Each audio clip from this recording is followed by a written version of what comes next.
Hi guys, Mahesh here friends. ఆంధ్రప్రదేశ్లో polytechnic కాలేజీల ప్రవేశానికి నిర్వహించే పాలిసెట్ కౌన్సిలింగ్ సంబంధించి ఇన్ఫర్మేషన్ అయితే రావడం జరిగింది. ఈ పాలిసెట్ కౌన్సిలింగ్ అనేది మనకు ఈ నెల 24వ తారీఖు నుంచి అయితే ఉండబోతున్నట్లుగా అప్డేట్ అయితే ఉంది. వాళ్ళ షెడ్యూల్ ప్రకారంగా వివరాలు కూడా ఇచ్చారు. సర్టిఫికేట్ వెరిఫికేషన్ అనేది ఎప్పుడు ఉంటుంది, ఆప్షన్ నమోదు ఎప్పుడు ఉంటుంది అనే ఇన్ఫర్మేషన్ కూడా ఇవ్వడం జరిగింది. ఓకేనా.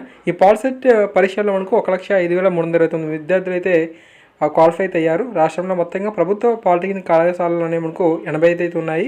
ప్రైవేట్ కాలేజీలో 207 అయితే ఉండడం జరిగిందనమాట. ఓకే. సర్టిఫికేట్ వెరిఫికేషన్ ఎప్పుడు ఉండబోతుందంటే మే 24వ తారీఖు నుంచి 29వ తారీఖు వరకు కూడా ఉండబోతుంది. ఆప్షన్ల నమోదు అనేది మే 27 నుంచి మే 30 వరకు కూడా ఉంటుంది. ఆప్షన్లో మార్పులు చేసుకోవాలనుకుంటే మే 31వ తారీఖున చేసుకోవచ్చు. సీట్ల కేటాయింపు మాత్రం జూన్ 2న అయితే ఉండబోతున్నట్లుగా అప్డేట్ అయితే ఉంది. ఓకే. సో ఈ యొక్క ఇన్ఫర్మేషన్ అనేది తప్పకుండా మీ ప్రతి ఫ్రెండ్ కూడా తెలియచేయండి. Thank you. Thanks for watching this video. మరిన్ని ముఖ్యమైన విషయాల కోసం మన యొక్క ఛానల్ని సబ్స్క్రైబ్ చేసుకొని సపోర్ట్ చేయండి. Thank you.